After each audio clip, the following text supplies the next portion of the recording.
네, 안녕하세요. 부프롬 406회 러시아 지금부터 10년이 기회다. 강남 저자님과 지금부터 1시간 반 동안 진행하겠습니다. 먼저 오늘 전문적인 내용이 많기 때문에 저자님의 30분 특강 들은 다음에 공동 MC들과의 30분 또 패널 토크 그렇게 온라인은 1시간 진행하겠고요. 오프라인은 끝나고 나서 또 Q&A 시간 갖도록 하겠습니다. 자, 그럼 지금부터 30분 동안 강남 저자님의 특강이 있겠습니다. 저자님 부탁드리겠습니다. 예, 반갑습니다. 네. 벌써 넣어주시네요. 예. 제가 러시아 쪽하고 이렇게 같이 일을 하게 된 게 91년 3월입니다. 그러니까 지금 여기에 계획이 안 되신 분들도 그 당시에 있을 것 같고, 아무튼 이렇게 좋은 기회를 만들어 주신 고호성 대표님 그리고 김정남 대표님께 다시 한번 감사의 말씀을 드리면서 진행을 하도록 하겠습니다. 혹시 러시아 쪽에 관련된 일을 하시거나 또는 가보신 적이 있거나 하신 분 손 한번 들어봐 주실래요? 예. 어떤 일을 많이 해보셨어요, 러시아 쪽하고? 많이 해보죠. 경험만 있는 거. 경험만 있는 정도. 제가 왜 질문을 드리면은 많이 하신 분들이 계시면은 제가 혹시나 실수를 하면 금방 들통이 나는데 안 계시니까 제가 마음 놓고 하려고 그렇게 말씀을 드리는 겁니다. 괜찮겠죠? 예, 근데 제가 출판사에서 지어준 이 책 이름인데 이게 너무 길어요. 그래서 제가 잘 못 외워요. 러시아 지금부터 10년이 기회다의 저자입니다. 그래서 이 책을 작년 4월에 냈는데 그 이후로 제가 이곳저곳 불려다니면서 이제 강의도 하고 뭐 또 프로젝트가 더 진행되기도 하는데 이 책이라는 것이 그만큼 저희한테 주는 그 영향력이라는 게 어마어마 크다는 거를 제가 다시 한번 말씀드리면서 여기 앞에 세 분 책 많이 읽으세요? 오케이, 그럼 이제 진도 나가도록 하겠습니다. 지금 러시아가 굉장히 어려운 상황이에요, 사실은. 그래서 뭐 유가 폭락이니 그다음에 그 루블화 폭락 그거에 더해가지고 서방의 제재, 러시아의 맞제재 그러다 보니까 이게 도대체가 정신을 못 차릴 정도로 저희 회사 매출이 반 토막보다 더 잘려가지고 3분의 1, 3분의 2 토막이 잘려나간 거죠. 그래도 제 얼굴 보면은 괜찮지 않은가요? 이게 위기를 잘 보면은 틀림없이 위기 속에 기회가 살아있다는 걸 제가 여기서 보여드리도록 하겠습니다. 아마 여기 계신 분들 중에 제가 요 강연하고 토크쇼 끝나고 나면은 니들 유학 간다고 그러지 마라. 엄마한테 러시아로. 그럴 가능성이 대단히 높아질 걸로 생각이 됩니다. 자, 98년에 러시아가 모라토리엄이라는 걸 선언했어요. 모라토리엄이 뭐냐면은 빌린 돈을 못 갚는다는 그런 의미거든요. 그래서 그걸 선언했는데 그때 대부분의 그 현지에 나와 있던 그 대기업들, 다국적 기업들이 거의 다 철수를 했어요. 더 이상 볼 게 없다. 그러고 나왔는데 우리나라 대기업들은 약간의 그 실기를 해가지고 못 빠져나왔어요. 그래서 뭘 했냐면은 어차피 못 나온 거 그렇게 큰 돈 드는 게 아니니까 모스크바 대학에 장학금 주고 그 다음에 그 볼쇼이 극장 발레리나들 이 단원들한테 월급도 못 줬어요. 그래서 거기에 스폰서십하고 그리고 1년이 지나가지고 99년이 됐더니 유가가 팍 올라간 거예요. 유가가 기름값이야. 그래가지고 빡 올라가니까 그 사이에 다른 대기업들, 다국적 기업들은 다시 들어와야 되는데 거기 눌러 있었던 우리나라 대기업들은 바로 힘을 받쳐가지고 많이 팔 수가 있었죠. 굉장한 그 효과를 보게 됩니다. 바로 그 위기의 순간에 어떻게 대응을 했느냐가 기업의 명암을 가를 수 있다는 거죠. 그 다음에 다시 2008년에 미국발 금융위기가 딱 터집니다. 여기 보면은 이게 90% 할인이에요. 요 밑에 뭐냐면은 폐업 정리 써 있는 겁니다. 폐업 정리 똑같아요. 여기나 거기나. 그래가지고 터졌는데 이때도 그 외국의 그 글로벌 기업들은 빠져나가기 시작을 하죠. 근데 그 책이 GM으로 돼 있나 포드로 돼 있나 제가 잊어버렸어요. 아무튼 포드인가 GM인가 그 미국 회사들이 다 빠져나가면서 자동차사가 현재 딜러들이 그냥 남아 있잖아요. 그 딜러들은 갈 곳이 없는 거예요. 그때 HMC가 현대가 그 딜러들을 흡수를 하게 됩니다. 2009년에 또다시 유가가 뜨는 거예요. 근데 GM이나 이런 데는 들어와서 딜러와 네트워크를 다시 만들어야 되는데 현대는 그냥 그 자리에서 치고 나갈 수 있게 되는 거죠. 이런 두 번의 굉장한 경험을 하게 됩니다. 역사적인 경험을. 근데 2014년에 우크라이나 사태가 다시 터지게 됩니다. 러시아가 우크라이나의 일부 지역을 점령을 해버리는 거죠. 이러므로 해가지고 그 서방에서 이제 제재가 들어가고 하는 그런 아주 어려운 상황이 벌어지게 됩니다.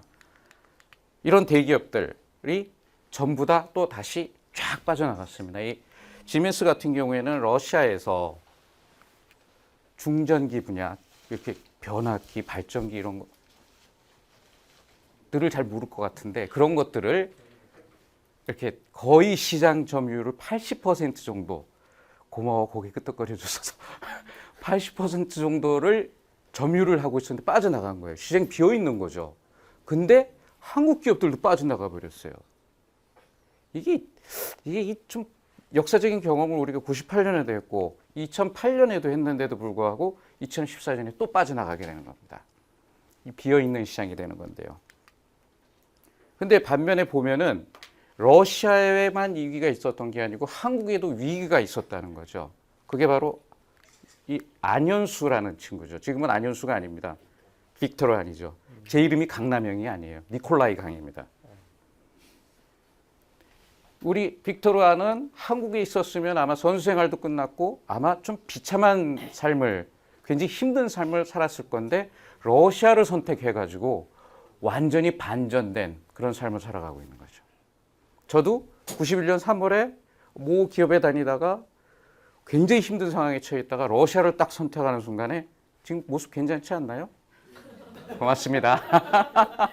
어이 놀래라. 그래서 그런 식으로 러시아가 이렇게 우리에게 반전의 기회를 줄 수 있는 충분히 매력적인 나라이며 시장이라는 걸 제가 말씀을 드리고 싶은 겁니다. 근데 2016년에 이건 저희 회사가 하고 있는 아이템들인데 이런 그 사건이 터지고 난 다음에 우리 기업들의 반응을 보면은 자 대기업이에요. S사가 러시아가 심각한 이 상황이니까 모든 거래는 기존에는 뭐 좀 이렇게 늦게 지불해도 됐는데 100% 내고 가라는 거죠. 다 내고. 좀 마음에 안 들었어요. 이거 확 얘기를 해버릴까 S사 지금 공개적으로 쫙 나가면. 저희는 해도 돼요. 네? 저는 KBS니까 KBS 아니니까 마음대로 하셔도 돼요. 저희는. 아 예. 네. 후안이 들어오서. 자 건축자 제한의 중소기업이에요. 근데 이 회사는 소기업이에요. 예, 러시아가 매우 어려운 상황이니까 가격 인하를 좀 해주자. 이런 쪽으로 접근을 하는 거죠. 제가 봐도 이런 기업은 성장을 해야 돼요. 커나가야 되는 거죠. 자, 고무호스 생산 대기업, 가격 동결, 납비 단축해서 도와주자. 이런 식으로 나오는 겁니다. 발전기, 기존 부치, 조기 상하철. 이러한 극과 극의 극명한 차이가 나는 겁니다. 그런데 이 사람이 누군지 혹시 아시는 분 계세요?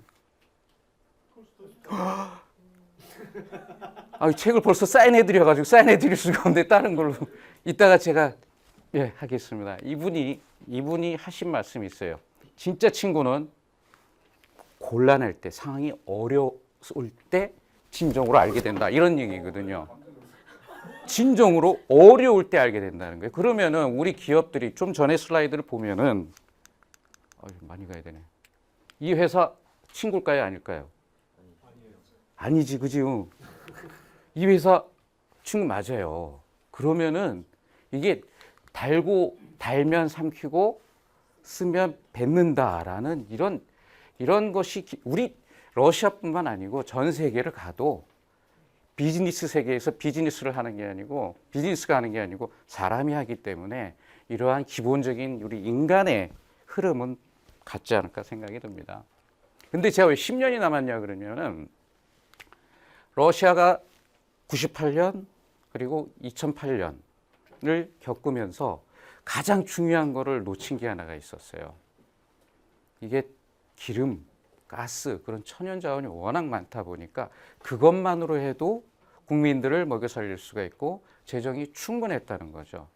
그런 위기가 닥쳤을 때마다 모두들 한 몸, 한 뜻으로 제조업 기반을 완성을 해야 된다라고 했지만은 다음에 또 1년 지나니까 유가가 이렇게 뭐 150불 때까지 올라가니까 굳이 거기에 신경을 안 써도 되는 그런 상황이 됐던 거죠. 그런데 지금은 모든 정부, 모든 기관들이 목숨을 걸고 메이드 인 러시아 정책을 취하고 있습니다. 메이드 인 러시아 정책을 취해가지고 10년 정도 지나면 제조업 기반이 다 닦여지게 됩니다.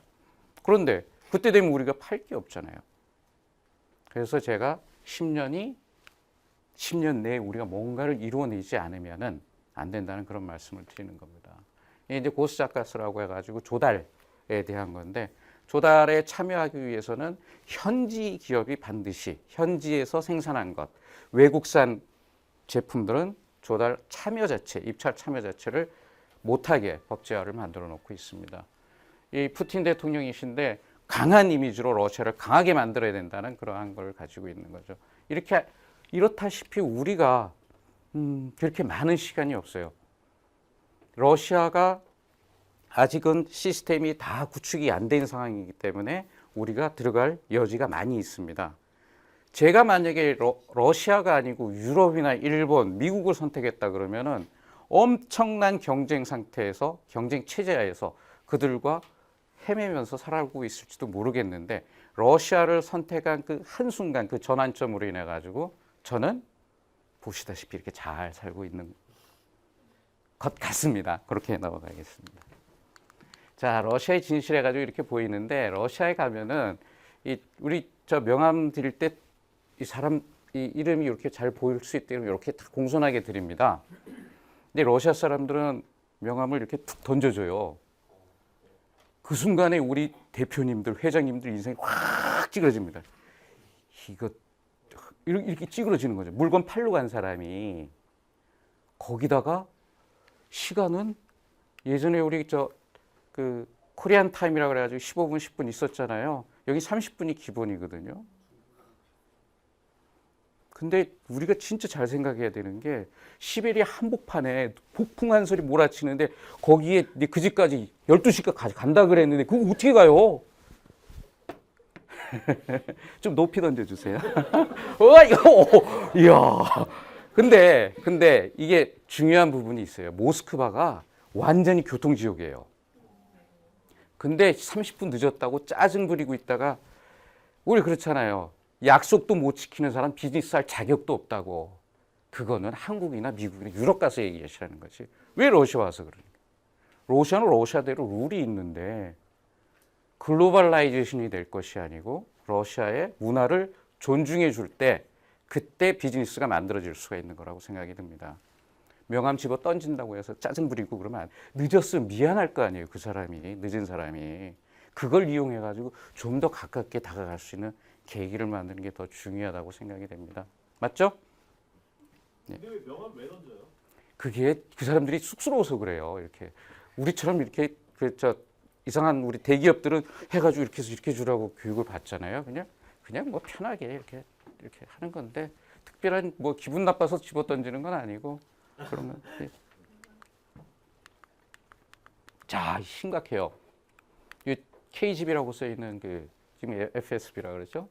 그다음에 뭐죠? 레드 마피아, 러시아, 체첸 마피아들. 그다음에 여기는 아실 것 같은데, 네, 빡빡이들. 웃어줘서 고마워. 대부분의 사람들이 던질라면 빨리 던져. 긴장하고 있잖아. 대부분의 사람들이 이게 저한테 묻는 게 가면은 이 사람들 안 만나냐고 그러는데 저는 사실 친구는 있어요. 이쪽은 없고 이쪽에 친구는 있는 것 같아요. 그런데 저 사람들하고 나하고 무슨 상관이 있냐 이거죠. 우리가 보통 기사를 접하게 되는데 방송이나 그렇게 접할 때 문제가 되는 게 그 기사의 진위를 우리는 몰라요. 기자들은 기본적으로 가십거리, 튈 수 있는 이런 기사를 쓰기 때문에 어쩌다 한번 난 사건을 가지고 확대 해석을 해서 기사를 쓸 수도 있다는 거죠. 근데 저는 만나본 적이 없어요, 이 사람들을. 딱 한번 아주 예전에 그 우리 교포분 중에 하나가 중앙시장의 대빵이었어요. 그 사람을 미루 봤을 때 이쪽 계통 같아. 근데 뭐 많이 사주고 그래서 고마웠습니다.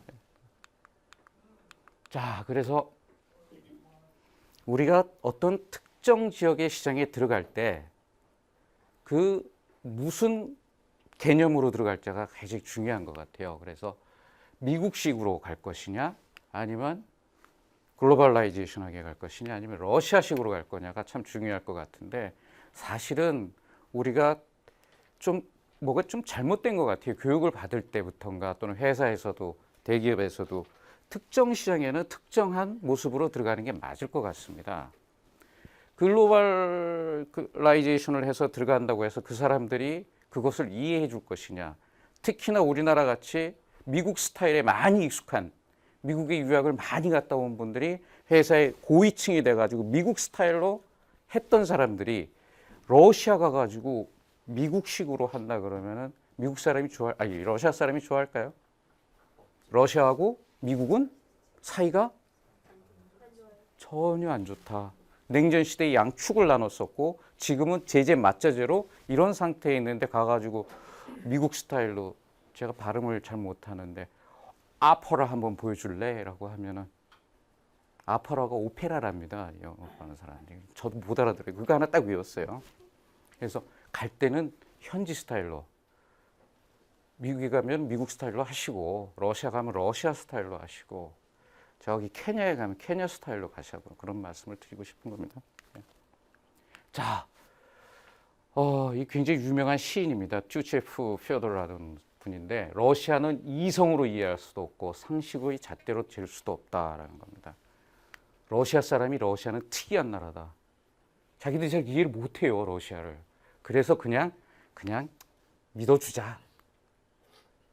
사실 그래요. 그 사람들하고 일하다 보면은 어떤 논리나 어떤 그 체계적인 그런 시스템 갖고 들이대는 것보다 그냥 꼭 한 잔 먹고 그냥 친구처럼 하루만 지나면요, 그 사람들하고 만나서 다음 날 다시 보잖아요. 저녁에 술 한 잔 먹고 그 다음부터 반말이에요, 서로가. 저한테 니콜라이 그래요. 니콜라이도 안 해요. 니콜라이의 더 어린, 어렸을 때 부른 이름이 꼴야예요, 꼴야. 꼴야 그러면, 근데 그게 얼마나 이렇게 정겨운지 정말 행복한 거예요. 그런 사람들하고 일을 할 수 있다는 게, 저는 그런 사람들이 진짜 인간적이고, 그런 사람들이 같이 이렇게 저와 일을 할 수 있다는 게 정말 너무 감동스러운 겁니다. 아무튼 러시아는 이성으로 들이대지 말라는 거예요, 결국은. 비즈니스 세계에서도 너무 이성으로 들이대게 되면은 싫어합니다. 그래서 러시아 사람들은 일본 사람들을 별로 안 좋아해요. 저것이 좀 티미하고 빠릿빠릿하지 않고 그냥 대강대강 하는 사람을 좋아해요.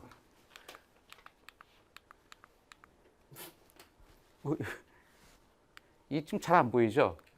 러시아 가는데 영어 명함을 가져가요. 그 러시아 명함 하나 파는데 100장 파는데 한 2, 3만 원이면 되지 않나요? 독일에서 모 사람이 와가지고 명함을 주는데 한글 명함이 딱 주는 거예요.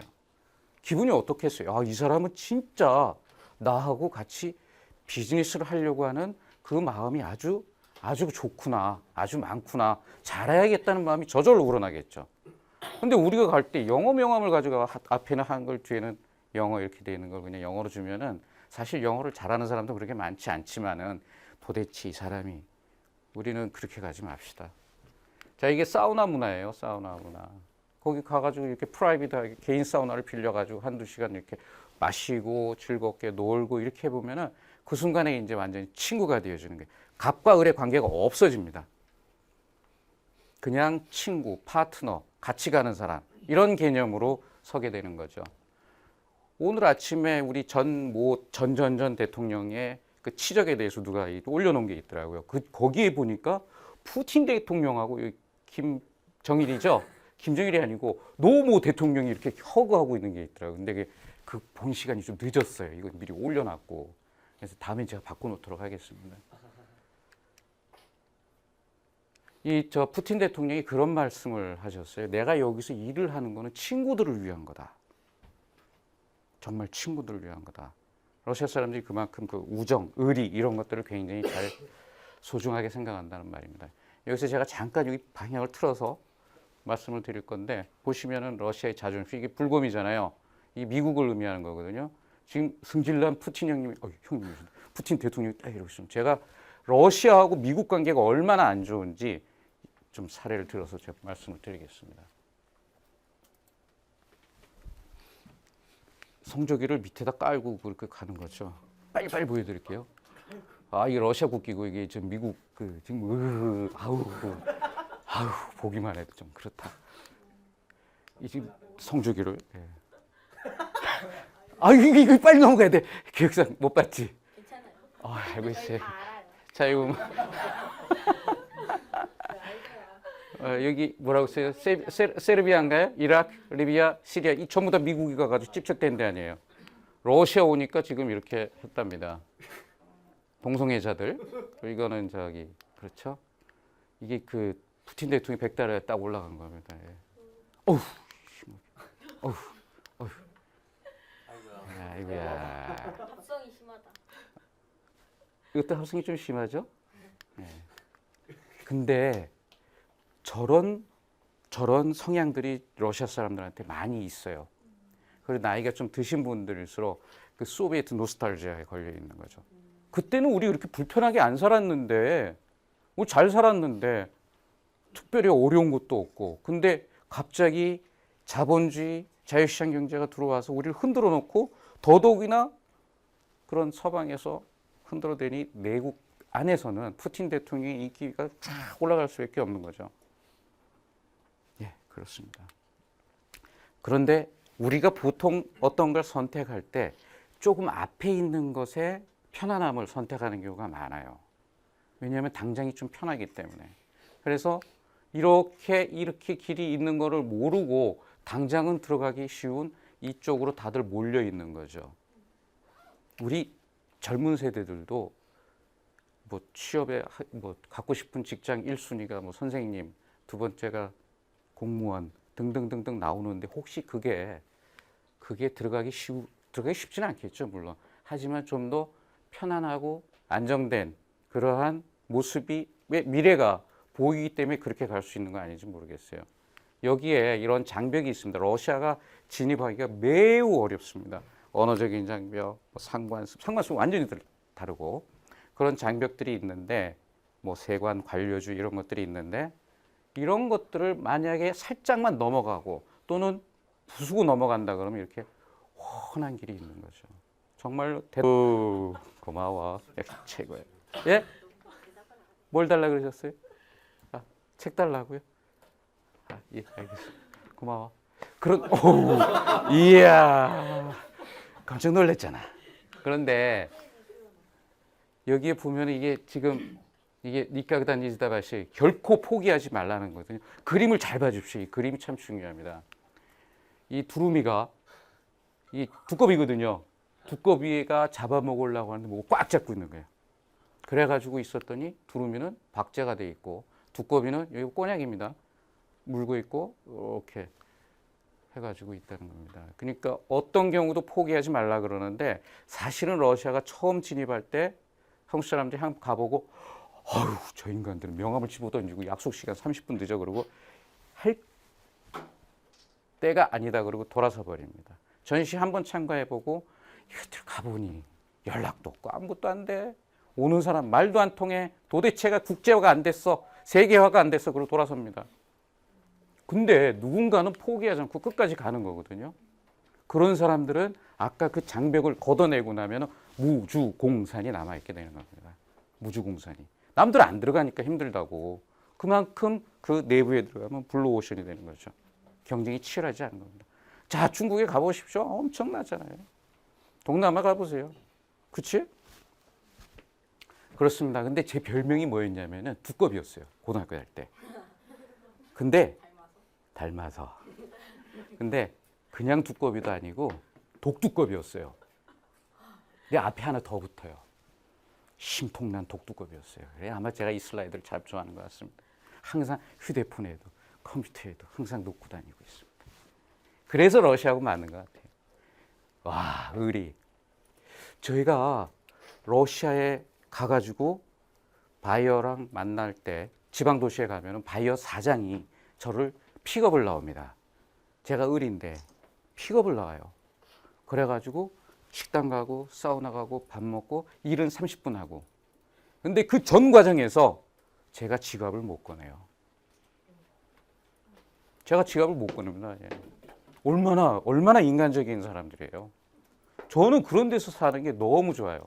제가 한 7년 정도 그 S모사 그 부품을 팔고 있는데 그 사람한테 이게 한 아이템 갖고 5년, 7년 가는 게 좀 힘들어요. 빨리 갈아타야 됩니다. 안 그러면 늦거든요. 근데 연락이 왔어요. 저희 그 모스크바 법인을 통해 가지고 중국에서 제안서가 들어갔다. 그래서 저는 드디어 올 게 왔구나. 이제 이 아이템은 버려야겠구나 했는데 그 뒤에 그 제안서가 그대로 스캔 떠가지고 그대로 저한테 메일로 들어온 거예요. 그럼 거기 다 들어가 있잖아요. 중국 친구들이 얼마 무슨 조건 해가지고. 그래서 이걸 보여준 의미가 뭔가 굉장히 궁금했죠. 자, 이런 조건이 들어왔는데 친구 알아서 정리해줘요. 뭐 그런 개념도 좀 있지만은 나하고 저하고요. 그 파트너하고 그렇게 7년 이렇게 오랫동안 관계가 된 것도 굉장히 소중한 인연이기 때문에 그런 거고 또 그 사람들의 특징 중에 하나가 바꿔봐야 또 새로 시스템 만들어야 되고 뭐 물류해야 되고 귀찮고 힘드니까 그냥 있는 놈으로 가자. 그러니까 알아서 조금만 챙겨줘. 비슷하게 이렇게 가자는 거죠. 이게 그 사람들이 가지고 있는 기본적인 의리입니다. 의리. 이게 굉장히 중요한 부분이에요. 러시아에서는. 우리도 그러고 살았으면 좋겠어요. 한국에서도. 한국에서는 완전히 갑과 을이 갑, 을, 병, 정, 무까지 나오죠. 쫙 순서 돼가지고. 이런 세상에 살지 말고 저는 러시아 가서 러시아는 그런 살아야 되는데 이런 좋은 파트너들 우리 그 휴먼 인간적인 사람들하고 같이 비즈니스라는 걸 참 즐겁게 생각하고 있습니다. 시간 딱 맞췄네요. 감사합니다. 여기서 마치도록 하겠습니다.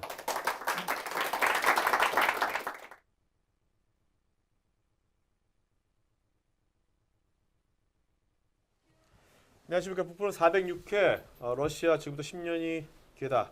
2부는 패널 토크 진행하도록 하겠습니다. 먼저 저랑 같이 진행 맡을 두 분의 MC분들 각자 자기소개하겠습니다. 저는 14년차 된 사업가 GPD 고성입니다. 반갑습니다. 네, 안녕하세요. 상상하면 현실이 된다. 상상한 것을 현실화시키는 아이디어 제품 전문 개발자 인타코퍼레이션 대표 김문섭입니다. 네, 좋습니다. 네, 지금 약간 떨고 있죠? 네. 네. 네, 안녕하세요. 저는 국내 최초로 30대 남성들에게 머리끝부터 발끝까지 에브리데이 토탈 수트 패션을 제공해주는 사업가 버터플라이 리퍼블릭 신현정입니다. 반갑습니다. 네, 좋습니다. 네. 자, 그러면 오늘 이제 저자님 먼저 이제 보면은 쭉 이제 회사 명이 TRC 코리아인데 예. 저거는 언제 창업하신 겁니까? TRC 코리아는 2001년에 2001년에 네, 그 16년 됐어요. 러시아 사업하신 지 16년 된 거네요. 저 무슨 뜻입니까? TRC 코리아가? 그냥 단순합니다. 네. 토탈 러시아 컨설팅인데 네네. 모 직원이 테일러 메이드 뭐 사가지고 음. 뭐 이렇게 특화된 그런 뭐 서비스를 하는데 그거 빼고 TRC 코리아입니다. 네. 자, 먼저 저는 사업가시니까 15년 동안 예. 하면서 러시아하면서 가장 크게 실패했던 케이스 하나. 예. 정말 실패했다 이렇게 해서 엄청나게 예. 내가 쪽박쳤다 하는 거 아니면 뭐 대박까지 아니지만 엄청 성공했던 거 하나. 예. 그 케이스 좀 말씀해 주시죠. 먼저 실패한 것부터. 실패한 건 없고요. 그래도 하나. 그래도 실패한 거. 뭐 사기 당할 때든지 모르고 있을 거 아닙니까? 네. 제가 그 러시아 프로젝트를 이쪽으로 해서. 진행을 하면서 같이 진행을 했던 한국 사람한테는 사기를 당했어요. 근데 러시아에는 없었어요. 지금도 한 1억 4천 정도 물려 있는 게 있는데 이거 저기 네. 이거 저거 하자고 우리 저기 고 대표님께서 연락 주자마자 갚겠다고 연락이 왔어요. 아, 방송에 나가니까 아니 이제 나갈 고 대표님 저를 이제 한번 불러주시겠다고 하니까 네네, 네네. 그 얘기 끝나자마자 50% 먼저 넣겠다. 진짜로요? 나와서 그 얘기를 오늘 쏘셔야 되는 거 아닙니까 이거요? 끝나고 나서? 쏠 준비돼 있어. 아니 204천 물렸는데 7천만 원 벌었으면 한번 쏴야 되는 거 아니야? 진짜예요? 진짜로? 진짜입니다. 야. 제가 뭐 이렇게 제 얼굴 보십시오. 설마 거짓말. 그 사람이 부풀어 나온다 해서 갚지도 않았을 거 아니에요? 제가 여기 나와서 헛소리 할 수 있으니까. 네. 자 그러면 가장 그래도 15년간 이건 정말 전 성공했다. 뭐 성공이라는 표현 좀 그렇지만 이게 정말 재미를 봤다든지 수익성 높았던 건 어떤 거였습니까? 어떤 바로 아이템? 제가 아까 말씀드렸던 그 S사에서 나오는 이 튜브입니다. 그래서 이거가 그렇게 쉽게 그렇게 갈 수 있는 게 아니거든요. 자동차 부품들이 이제 그 자동차 회사에 들어가기 때문에 그 안에 들어가야 되는 공이 굉장히 많습니다. 공을 들여야 되는 부분이 안전하고도 관련돼 있고 하기 때문에 그래서 그런 거 준비하는 기간이 한 1년 정도 걸렸는데 사실은 이걸 준비한 게 아니고 다른 걸 준비하고 있는데 막판에 여기 탁 들어왔어요. 그 기회를 놓치지 않고 그동안 공을 들였던 것들이 꽃을 피운 하나라고 볼 수가 있습니다. 한 7년 좀 잘 먹고 살고 있습니다. 네. 그런데 저는 저기 대기업을 다니시다가 이제 사업을 하실 때 이제 물품을 할 수 있다라는 사업 자체가 이제 무역이잖아요. 예. 그런데 이제 그런 무역을 준비하는 예비 창업자 아니면 대학생들 이제 무역을 꿈꾸는 사람들 이런 사람들이 이제 이 저자님처럼 그 일을 하기 위해서 어떤 준비나 어떤 거를 좀 준비해야 될까요? 제일 중요한 게 실패를 위한 준비를 해야 됩니다. 실패를 위한 준비. 예, 실패를. 방금 얘기했을 때 젊은 청년, 예비 창업자 이런 말씀을 하셨잖아요. 네네. 이분들이 실패를 해도 까먹을 게 없어요. 돈이 없잖아요, 별로. 근데 공감을 극하게 해주시는데 왜냐하면은 젊었을 때, 그러니까 20대에 한 5번만 실패해 보면은 그 다음부터는 성공을 할 수가 있어요. 그러니까 그 실패를 두려워가지고 피한다 그러면 아무것도 할 수가 없어요. 바로 그래서 제가 다부를 실패할 마음의 준비를 가지고 일단 부딪혀 볼 생각. 덤벼라, 도전하라 이런 그러니까 말씀드리는 겁니다. 그 진짜 자본금 별로 없이도 할 수 있는 겁니까? 아이 무역이라는 게? 그럼요. 뭐 필요합니까? 인터넷 있겠다. 네. 예전 같은 텔렉스 보내고 팩스 보내야 됐기 때문에 이 통신비가 많이 들지만 요즘 집안에서 그냥 하면 돼요. 제가 방법은 알려드릴게요. 어떻게 하는지. 네. 그리고 방법도 많이 나와 있고. 자 20대 때는 그 5번 실패하는 거 오히려 권장하셨잖아요. 예. 그럼 40대에서 예. 40대에서 5번 실패하는 거 어떻게 생각하세요? 40대에서. 근데 우리 진짜로 유엔에서 정한 청년의 기준이 뭔지 아세요? 65세까지예요. 기억이 잘못되는지 모르겠는데 진짜? 60세 아니면 65세. 우리나라 39세인데 청년 창업. 우리나라 기준도 지만 전 세계적으로 유엔이 얘기하는 유엔이. 야. 아직도 청년입니다. 이게 될람 중년도 아니에요. 청년. 그러니까 거의 3번만 실패하면 돼요. 4번은 좀 많고 네. 3번만. 그 저자님 책 보면서 되게 재미있었던 게 저 같은 경우에 비즈니스 진행하시면서 보드카 마시는 게 굉장히 하나의 중요한 포인트라 얘기하셨는데 예. 제가 궁금한 게 술을 못 마시는 사람이나 혹시나 다른 방안을 찾는 사람은 어떻게 해야 될까요? 신 대표님 못 마시세요? 술 잘? 저 잘 마시고 싶은데 잘 못 마셔요. 네. 제가 오늘은 진짜 음주 방송을 안 합니다. 근데 저는 술을 마시는 시간이 11시 반이에요. 그러니까 업무 다 끝났어요, 이제 대강. 그래가지고 낮술 이렇게 찾아오는 분하고 조금만 먹고 이렇게 하는데 이게 정말 보드카가 중요한 매개체 역할을 해줍니다. 그래서 못 마시더라도 첫 잔은 완샷. 50g 딱 소주잔은 좀 크죠? 완샷. 근데 걔네가 19도가 아니라 50도 아닙니까 보드카는? 40도. 40도. 와.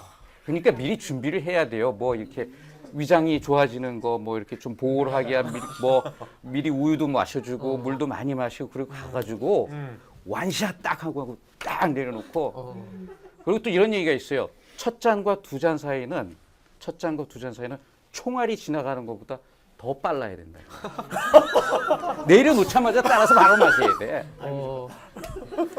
그러면 어찌됐든 비즈니스를 성공시키려는 초반에는 예. 2잔 정도는 마실 각오를 해야 된다 이 말씀. 그게 각오가 아니고 즐거워야 돼요. 아. 그 나라 문화를 즐거워하고 그 나라 문화하고 같이 섞일 수 있는 그런 마인드를 가지고 있으면 성공할 수가 그러니까 있겠죠. 술을 마셔야 된다.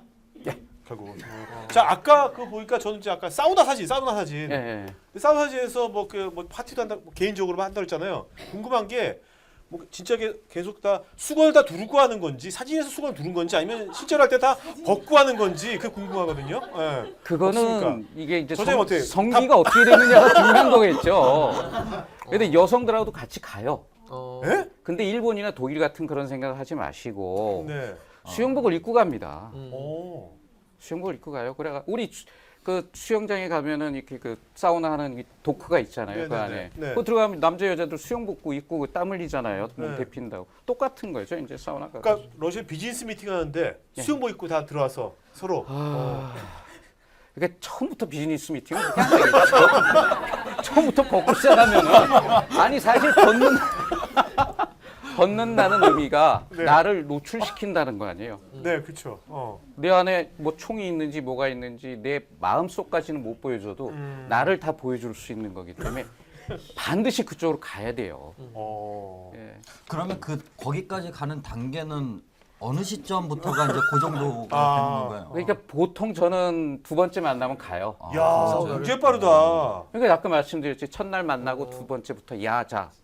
아니 남녀가에도 그런 게 보통 그렇게 합니까? 비즈니스 하는데 남자 여자야. 그래도 그렇게 합니까? 두 번째 갔을 때 바로? 여자고는 안 해봤어요. 그러면 러시아에도 저기 한국처럼 지금 사우나 문화가 굉장히 발달해 있다는 말씀이신가요? 우리나라 같은 사우나는 아니죠. 이제 거기는 이제 대부분 개인 사우나. 개인 그 사우나로? 거기 가면은 다차라고 하는 그 개인 주말 농장, 별장 이런 게 있습니다. 대부분 사람들. 그럼 거기에 조금 잘 사는 사람들은 개인 그 사우나를 만들어요. 그래가지고 거기서 이제 같이 손님도 접대하고 꼬치구이도 구워 먹고 셔실릭이라고 하죠. 예, 그런 것도 구워 먹고 그렇습니다. 그리고 지금 그 저자님께서 무역하실 때 그 거래 품목 자체가 이제 원자재니 기술 이전이니 해서 규모 단위가 좀 큰 어떻게 보면 좀 크다고 할 수 있는 것들인데 사실은 예비 창업자나 이제 벤처 기업들이 요새 붐이 많이 일어나가지고 1인 기업이나 소기업들이 많이 있거든요. 그런데 그런 거를 가지고 있는 사람들이 대부분 아이디어 제품 이런 작은 아이템들인데 그런 아이템을 가지고서 러시아 시장에 좀 접근하고 싶은데 어떻게 좀 접근할 수 있는 건지.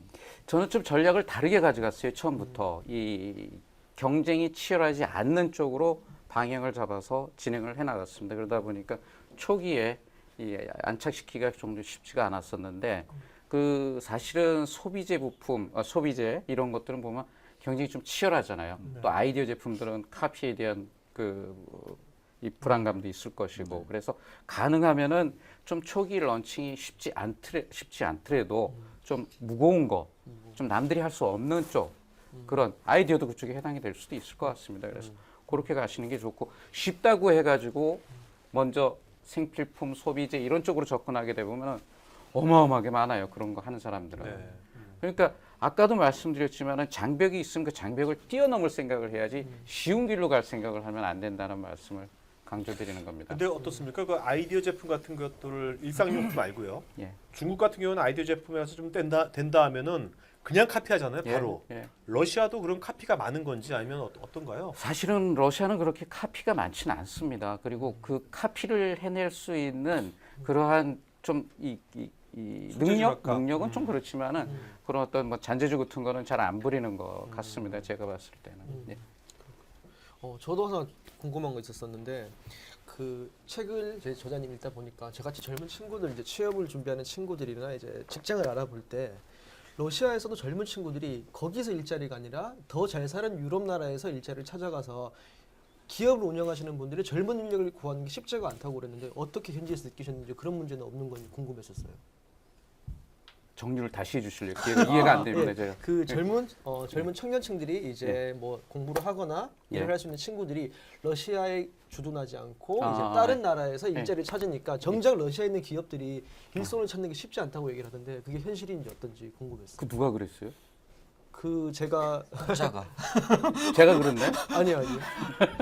예. 왜냐면 제가 아마 그런 건 있을 거예요. 이제 러시아 그 젊은 친구들이 사실은 우리는 대학교 나와서 다시 취업을 하기 위해서 공부를 해서 가야 되고 취업을 하면 다시 직장에서 교육을 시켜야 되는 부분이 있잖아요. 뭐 연간 5천억 정도 든대요. 뭐 S모 그룹은. 근데 그 사람들은 대학교 졸업해서 나오면 바로 쓸 수가 있어요. 물론 좋은 인력들이겠죠. 뭐 좀 그렇진 않고. 그만큼 이미 준비가 돼서 나오기 때문에 또 어학도 수준도 굉장히 높아요. 사실은 뛰어난 친구들. 그런 친구들은 해외에 그러니까 저희가 이제 그 삼성에 나가 있을 때 물론 그런 친구들은 제 1순위로 다 뽑아서 썼죠. 저희가 같이 일을 했죠. 마찬가지로 유럽하고 이제는 너무나 가까워졌기 때문에 그런 인력 유출이 심할 겁니다. 더더욱이나. 예. 그래서 저는 만약에 이제 한국의 그런 이 젊은 창업자 그 다음에 이들이 정말로 러시아하고 하겠다는 그런 의지를 갖고 있다면은 러시아에 있는 젊은 창업자, 그러니까 양쪽 스타트업, 영 스타트업이 매칭이 되는 거를 고민을 하고 있어요. 그러면 만약에 한국에서 트레이드, 무역을 하는 창업을 하고 싶다 그러면은 러시아의 젊은 친구 중에 무역을 하는 친구하고 서로 매칭을 해주면은 중간에 미들맨들로서 충분한 좋은 것들을 만들어낼 수 있지 않나 이렇게 고민하고 러시아 무역 대표부에도 이렇게 제안을 하고 그러고 있습니다. 그 책에서 말씀하신 그 말 중에 가장 조금 인상에 남았던 게 그 러시아는 되는 것도 없고 안 되는 것도 없다. 예. 이 말 아까 전에도 강연 30분 강연 하실 때도 러시아의 특징을 보면은 예. 의리, 예. 융통성 예. 이런 부분들이 되게 강조가 되거든요. 예. 이런 부분들이 일상적으로 좀 많이 적용이 될 수 있는 건가요? 비즈니스 할 때? 예. 매우 중요합니다. 그 되는 것도 없고 안 되는 것도 없다는 거는 그만큼 융통성이 많이 있다라는 그런 뜻이 되겠죠. 그러니까 완전히 시스템화돼 있고 그리고 오로지 원칙 중심으로 가는 그런 사회는 아니라는 겁니다. 그렇기 때문에 우리가 어떻게 발상을 가지고 어떻게 유연하게 접근하느냐에 따라서 만들어낼 수 있는 것들이 많은 거죠. 예를 들어 볼게요. 저희가 뭐 물건을 납품을 했는데 이게 서로가 이해가 되는 아니 처음부터 우리는 품질을 낮추는 것에 대해서는 안 된다고 했는데 바이어가 자기는 낮은 품질의 것을 살 수밖에 없다. 러시아 자동차가 그렇게 비싼 차들이 아니거든요. 고급차가 아닌데 거기에 그 현대 에쿠스에 들어가는 부품을 넣을 수 있는 건 아니지 않느냐. 맞는 말이거든요. 로컬라이제이션을 해줘야 됩니다. 현지화를. 그래서 보냈는데 약간의 좀 하자가 있었는데 이거는 우리가 서로 합의가 된 사항인데 마지막에 그 자동차 완성차 업체에서 이걸 클레임을 건 거예요. 그러니까 우리 쪽의 그 기업에서는 어떻게 대응을 하냐면 그러면은 문제의 원인을 분석해야 되고 하기 때문에 샘플을 보내라 한국으로. 그럼 우리가 분석해서 알려주겠다라고 접근을 하는 겁니다. 근데 이게 일반론이죠. 일반론죠. 근데 그렇게 접근하면 안 돼요.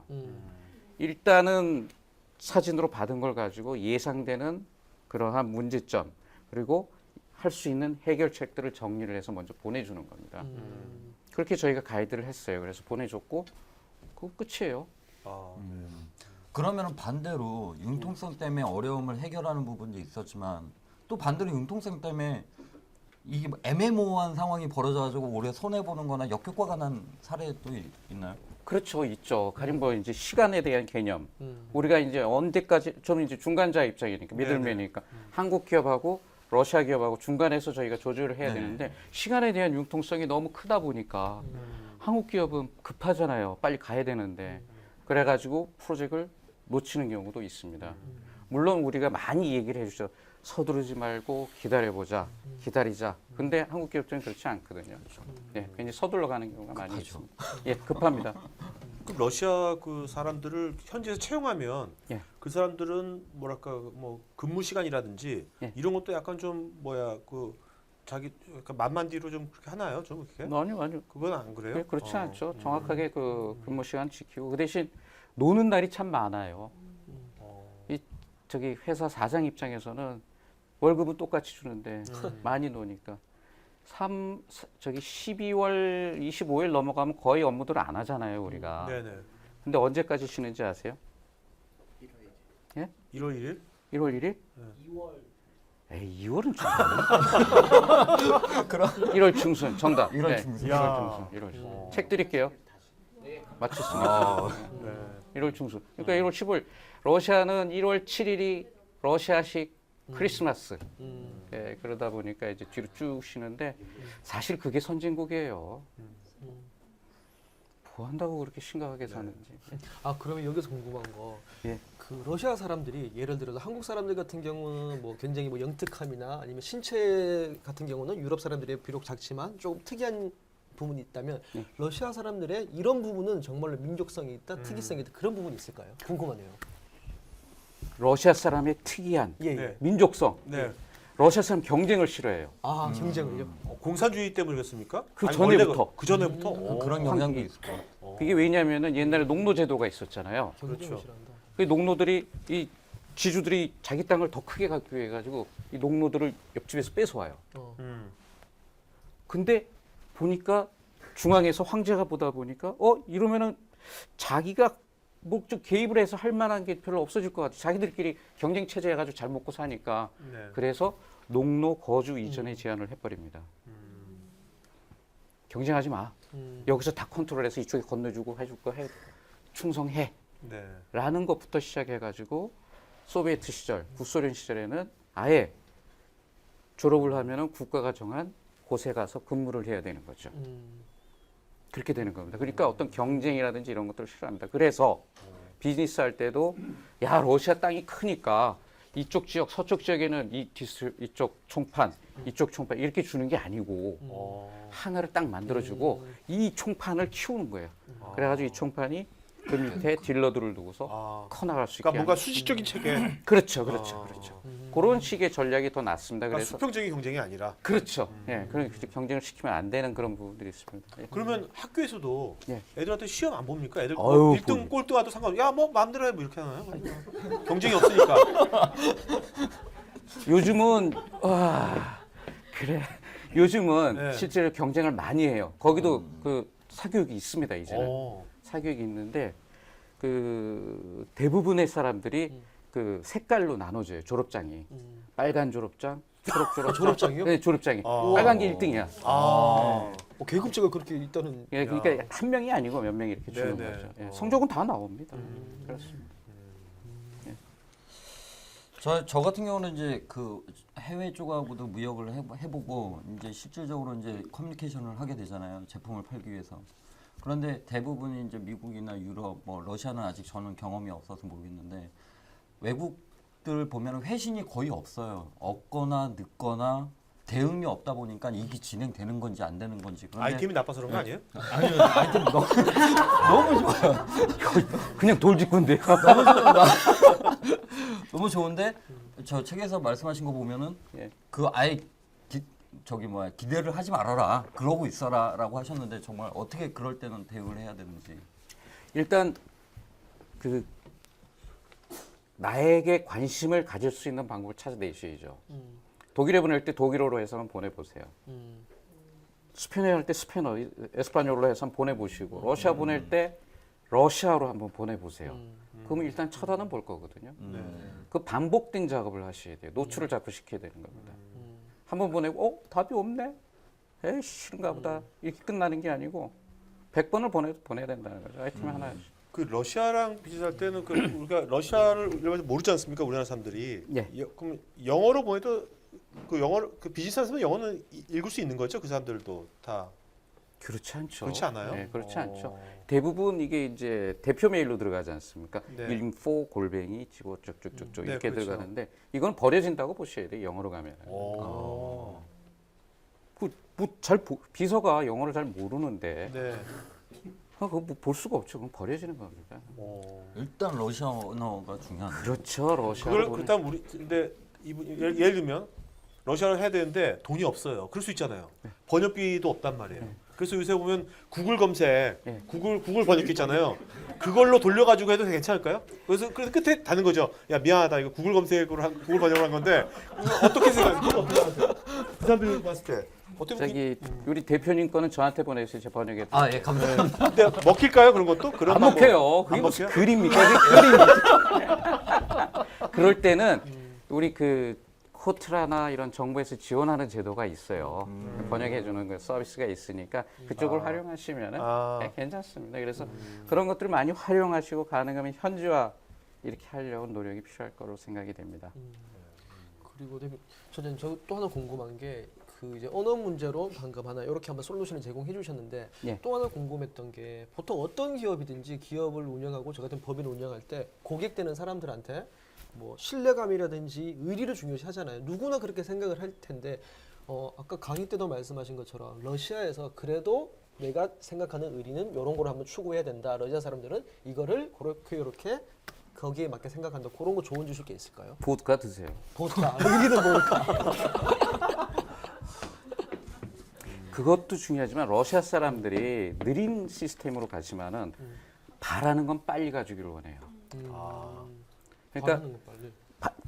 본인들은 자기들대로 그렇게 가지만은 상대방, 그러니까 우리가 공급자 같은 경우는 빠른 대응, 빨리 해주고 편하게 해주고 그런 쪽에 우리가 고민을 많이 하고 있으면 좋은 결과를 만들어낼 수가 있습니다. 예를 들어서 러시아 사람들이 이 물류해 가는데 가장 어려운 부분이 통관 부분이에요.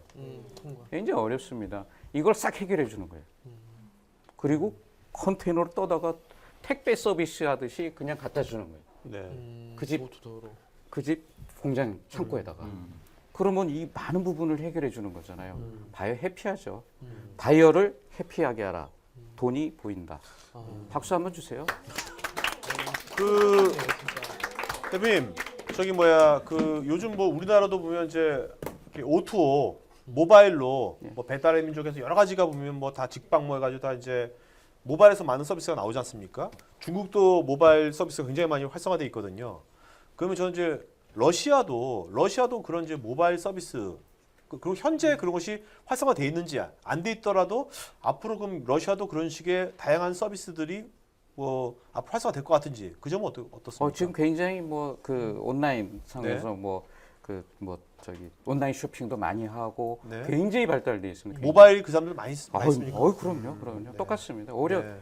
왜 이렇게 발달의 이런 단계를 보면 우리나라 같은 경우는 그래도 매 단계 가령 예를 들어서 집 전화부터 시작해가지고 네, 그렇죠. 뭐 1세대, 2세대 이렇게 쭉 이렇게 나가는데 네네. 뭐 2G, 3G, 4G, 뭐 5G 나가는데 거기 건너뛰었죠, 이제. 그러니까 조금 늦었지만 건너뛰고 가는데 굉장히 많이 발달돼 있습니다. 모바일로. 네, 모바일로.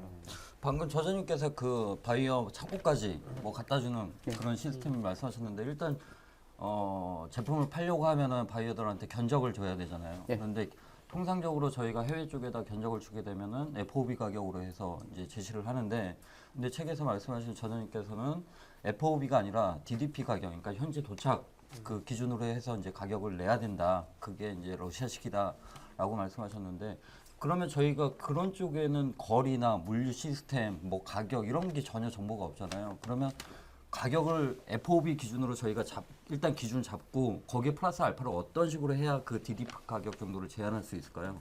일단 기본적으로 우리가 FOB 가격이 100원이면은 모스크바 도착 기준으로 보면 약 한 135원에서 145원까지 돼요. 야.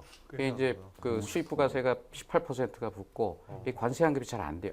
부가세 환급이 잘 안 돼요. 더 이상 얘기하면 제가 곤란해질 수가 있어요. 그것까지만 하고 제가 뽑아드릴게요, 대표님 거는. 진짜로 러시아 사람들이 그 수입상 또는 이 총판들을 통해서 많이 구매를 했어요. 그러니까 현지에서 구매를 한 거죠. 그러다 보니까 한국에서 우리 그 한국 포트 이렇게 항구에서 보내는 가격으로 주게 되면 이 중간 거를 계산을 못 해요.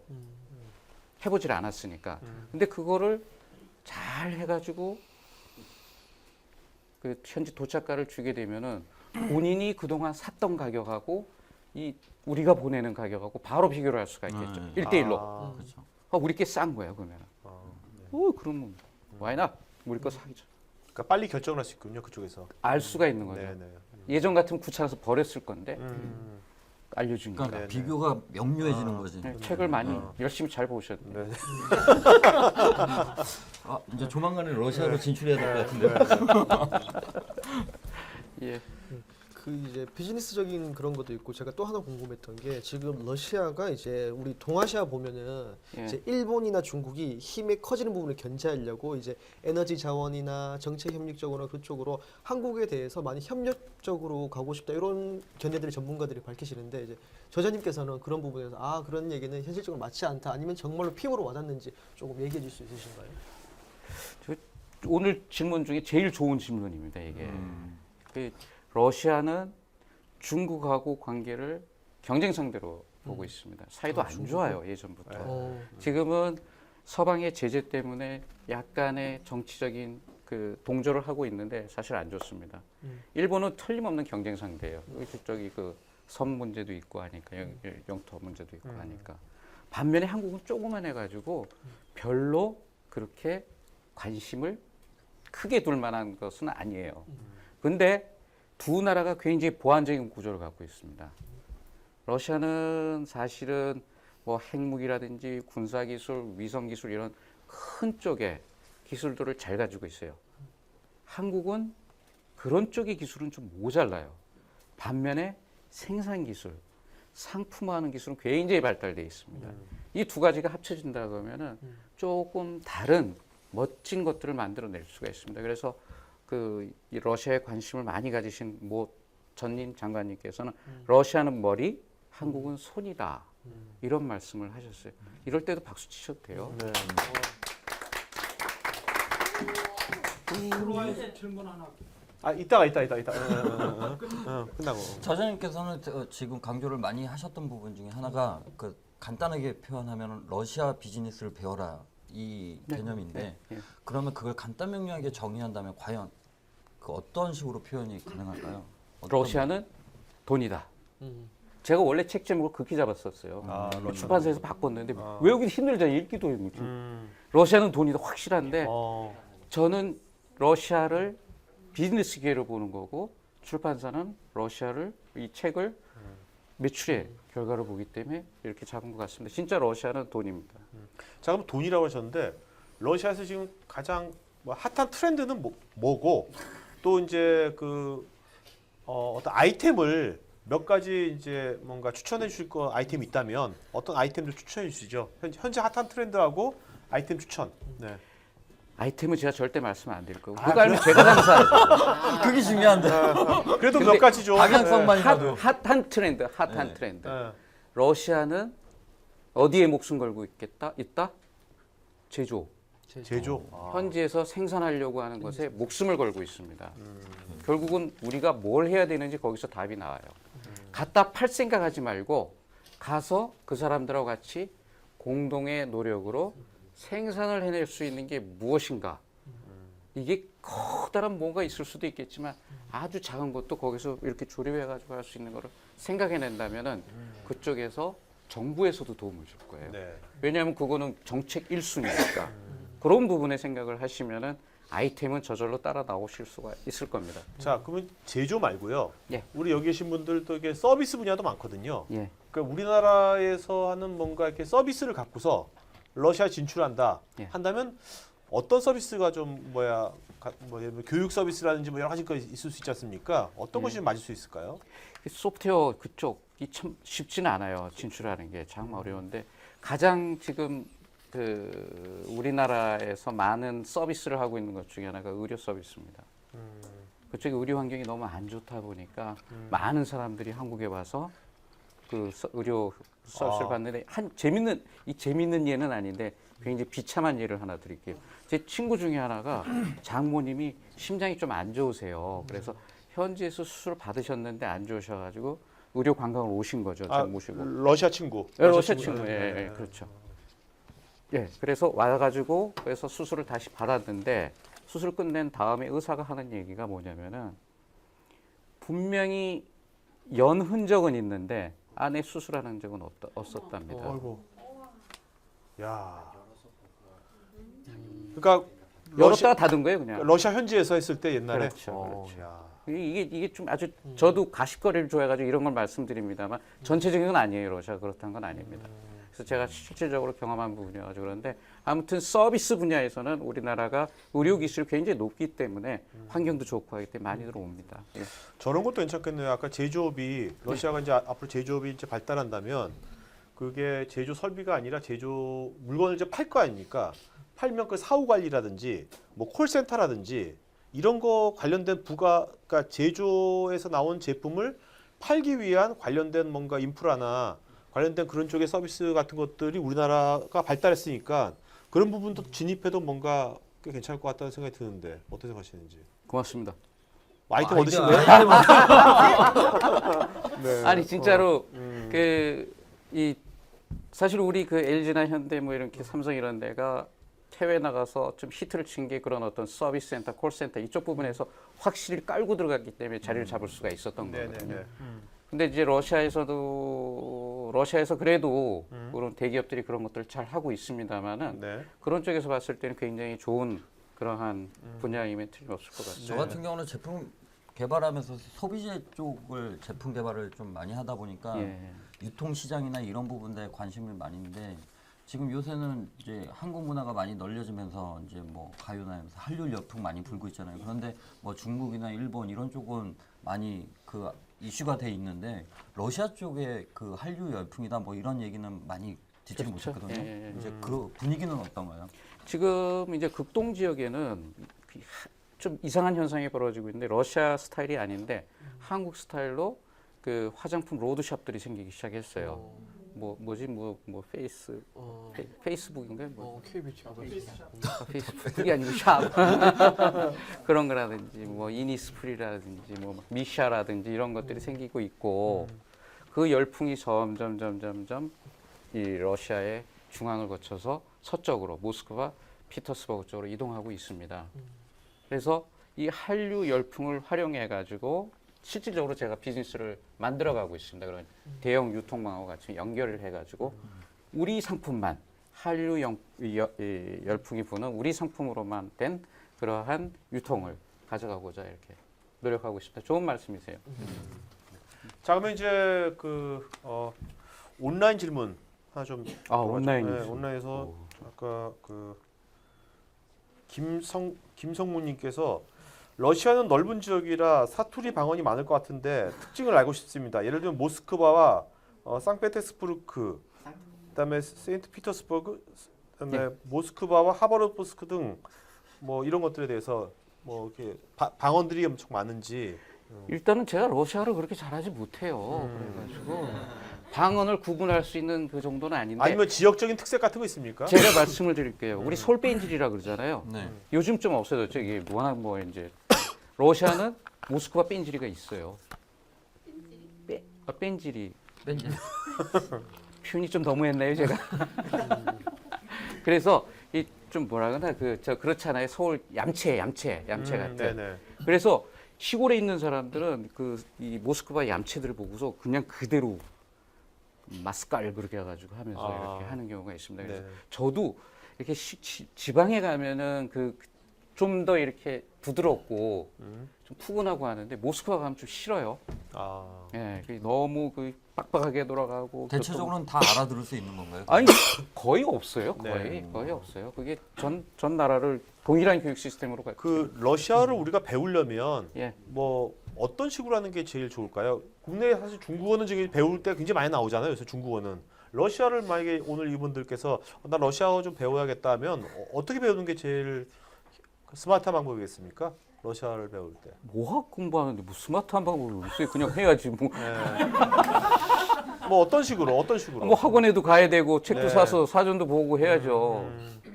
유튜브로 하면 돼. 근데 저기 40대 중반 이상은 배우지 마시고요. 굉장히 어려운 언어예요. 그래서 여기 계신 꿈나무들은 많이 배우세요.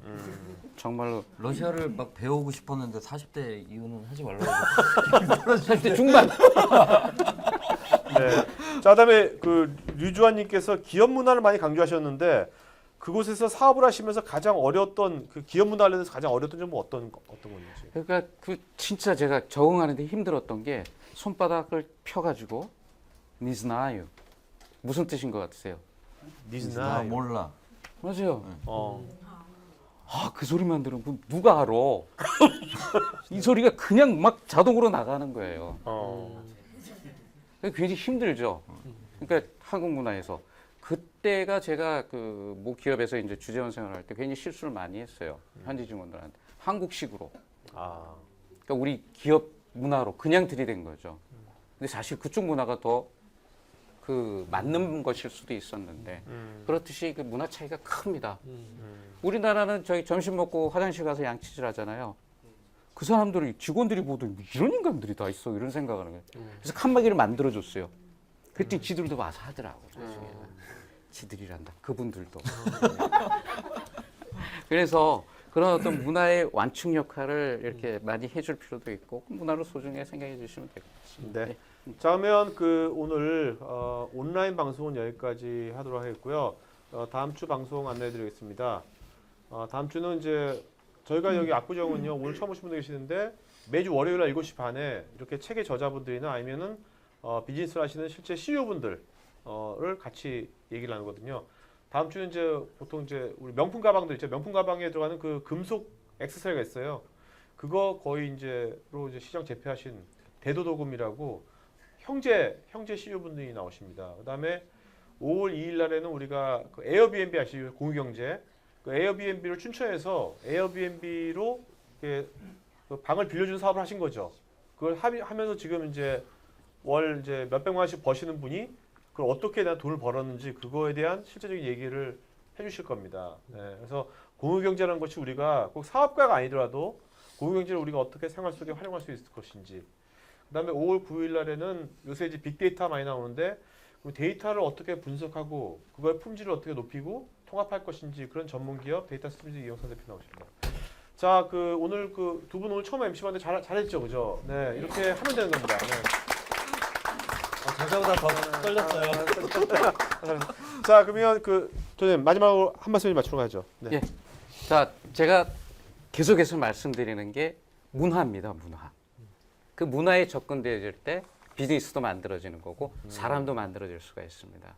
러시아는 그 문화가 굉장히 좋은 문화를 많이 가지고 있어요. 제일 중요한 게 갑을 문화가 없습니다. 갑질하는 사람도 거의 없습니다. 오, 그래요? 네, 그게 중요한 부분입니다. 그래서 파트너로서 갈 수 있는 그런 것들이 의리. 좋은 기회들이 많이 있기 때문에 여기서 45세 밑에는 러시아어 배워가지고 갑시다.